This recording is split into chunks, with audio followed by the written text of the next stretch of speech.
Salve família vascaína, torcida vascaína de todo o Brasil, de todo mundo, beleza? Mais um vídeo Marcão Templário no canal pra falar do Vasco, sempre do Vascão, hein? Andei um pouco sumido aí, né, pessoal? Porque eu estava meio enroladaço aí com o meu serviço, a minha profissão, e aí tive que me ausentar dos vídeos, mas voltei para falar do nosso Vasco, né? Para falar sobre a pré-temporada do Vasco, sobre esses benditos reforços do Vasco, sobre a montagem do elenco do Vasco. Mas antes de mais nada, por favor, quem não está inscrito, se inscreva no canal, deixa o like no vídeo, ajuda o canal do Marcão Templário a se desenvolver cada vez mais. Montagem do elenco do Vasco. E aí, torcedores vascaínos inscritos no canal do Marcão Templário, o que vocês estão achando da montagem do grupo? Bom, existia uma especulação maior até o final do ano, né? Com relação à chegada de jogadores mais pomposos, né? Jogadores de mais qualidade para o nosso elenco. Foi falado no Diego Souza, no Alex Teixeira, pela turma do quiosque lá, do Zé Colmeia, né? Bom, nem todos os jogadores vieram, né, que estavam na expectativa do torcedor vascaíno, e a montagem do elenco ficou um pouco capenga, tá? Essa é a minha opinião, tá certo? Pode divergir de alguns torcedores aí do Vasco, mas acredito que a maioria do torcedor vascaíno deve estar sim um pouco preocupado, né?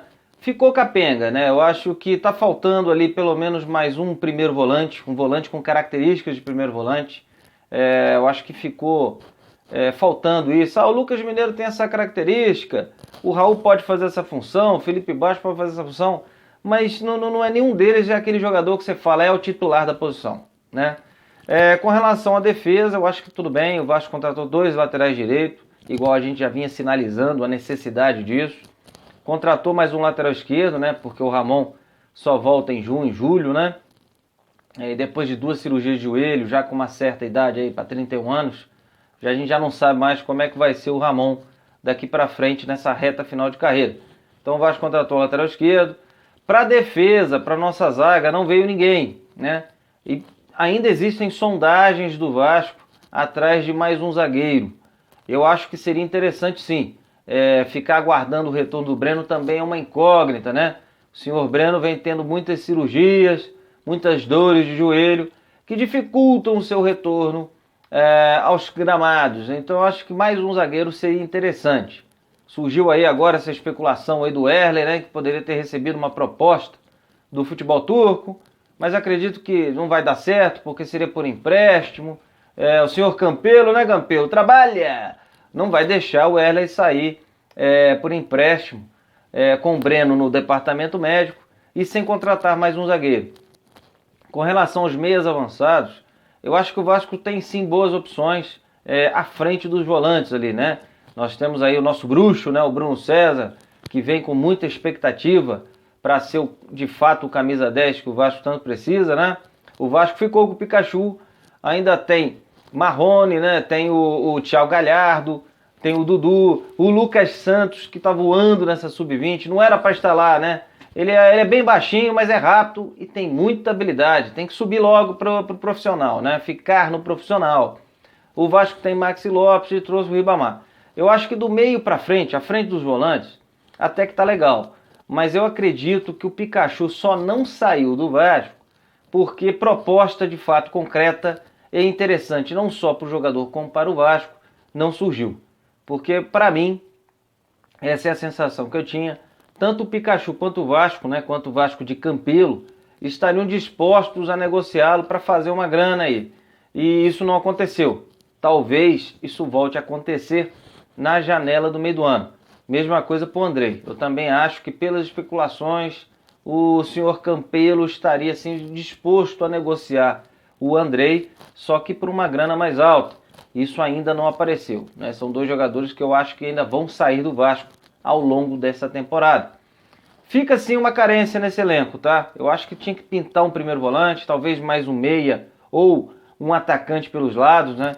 Já que o Rossi tinha acertado com o Vasco, só que o clube chinês pediu uma grana para liberar por empréstimo e ainda solicitou que o Vasco arcasse com 100% dos seus salários. Melou a negociação, o Vasco está procurando outro nome. Ficou muito difícil para a pobre gestão do Campelo, né? Trabalha, Campelo, bota dinheiro no Vasco, né? O Campelo, por enquanto, fica aí buscando concretizar o restante daquele polêmico empréstimo de 38 milhões de reais, né? Que foi para o deliberativo do Vasco em setembro de 2018.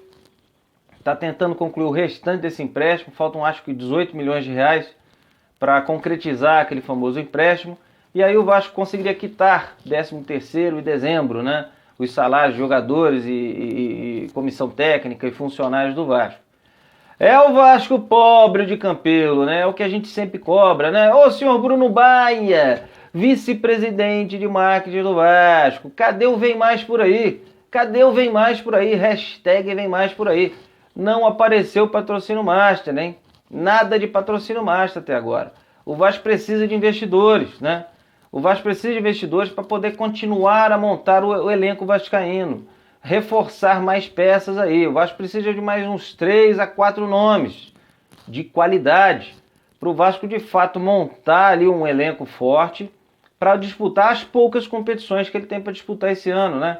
O Vasco só tem estadual, Copa do Brasil e Brasileiro. Ele tem a obrigação de tentar o título do estadual, isso é obrigação, é claro, de fazer uma ótima campanha de Copa do Brasil e até mesmo de disputar o título. Isso aí é a tradição do Vasco, né? Mas para isso a gente precisa de dinheiro, precisa que o Campelo consiga atrair investidores para o Vasco, precisa que o Campelo consiga fechar esse bendito patrocínio master.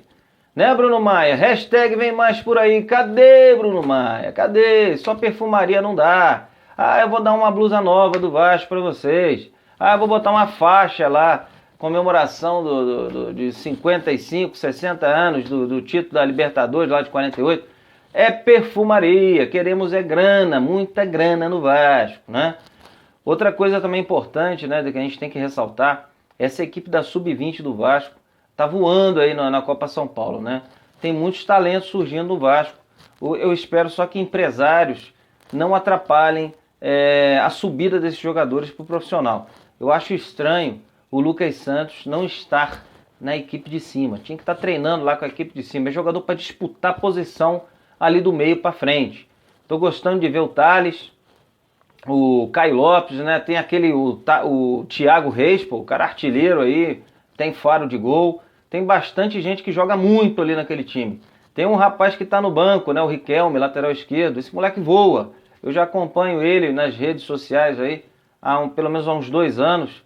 Esse menino tem muito futuro. Ele me lembra muito o Felipe no início de carreira ali na lateral esquerda. Mas parece que o Paris Saint-Germain já está de olho no cara, né? É complicado, é complicado. Mas que a base do Vasco é forte, o Vasco tem que realmente dar muita oportunidade para essa molecada, principalmente no estadual, porque são os reforços, né, da carência financeira do Vasco em buscar no mercado. Os reforços estão aí, ó, estão na nossa base. E essa molecada é boa. Bom, vamos acompanhando mais o Vasco, né? Esse primeiro jogo treino aí foi... para soltar musculatura mesmo, é quase um ataque contra a defesa. Hoje vamos fazer outro jogo aí com a Atibaia, né? Também é só para soltar musculatura mesmo, porque pré-temporada é puxado. É bom fazer esses jogos para começar a soltar mais os jogadores. E vamos aguardar essa estreia do Vasco contra o Madureira, né? Em Moça Bonita. Vamos ver. A ideia do Alberto Valentim provavelmente é entrar ali mesmo com Pikachu, Bruno César, Thiago Galhardo e Max Lopes na frente.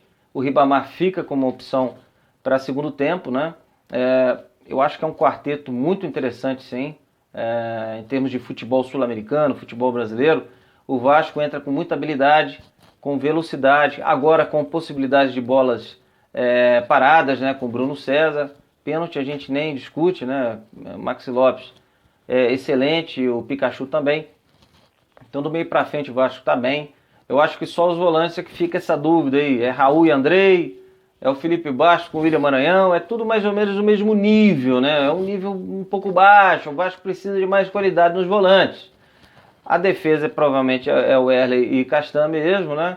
E no gol, Fernando Miguel. Fica também aí uma tensão, né, especial com relação à contratação de um goleiro reserva, né? Eu acho que isso também ficou um pouco carente aí nessa montagem do elenco, né? Um goleiro reserva, talvez mais um zagueiro, um volante, um meia e um atacante. Isso aí ficou faltando nessa montagem inicial de elenco do Vasco para 2019. Mas um fator positivo em meio a tanta preocupação, é o Vasco ter conseguido contratar esses reforços, aí, 8 reforços, antes do início da pré-temporada. Fator super positivo se a gente comparar com 2018. Né? Mostra uma evolução em termos de gestão do futebol do Vasco da Gama. Agora, iniciamos 2019 quase que da mesma forma que 2018, né? Sem patrocínio, sem dinheiro e devendo salários do ano anterior. Isso aí o Vasco não conseguiu equalizar, ainda não conseguiu equalizar. Mas fica aí a torcida do Marcão Templário, de toda a torcida do Vasco, com certeza, para que as coisas comecem a se engrenar. E outra coisa, hein, antes da gente finalizar, #AssociaVasco. Volto a frisar que é muito importante a gente alavancar o programa de sócios do Vasco, né? Existem diversos tipos de programas de sócio para o Vasco. O mais em conta é o sócio torcedor, e o Vasco está muito, mas muito pequeno no sócio torcedor. O Vasco é gigante, pô. Nós teríamos que estar ali entre os 4, 5 primeiros no programa de sócio torcedor. O Vasco está lá para trás, né? A distância do Vasco para o São Paulo, que é o líder, é absurda. Né? O que está acontecendo com a torcida do Vasco? Vamos comprar a causa, vamos assumir a causa vascaína. É a nossa história, pessoal. É a nossa história. Beleza? A gente vai voltando aí para falar mais sobre o Vasco, porque tá chegando a hora. Ô, saudade de ver o Vascão em campo, né? A gente reclama tanto do time do Vasco, mas o Vasco, quando fica sem jogar, ô, saudade que dá, não é verdade? Forte abraço, pessoal.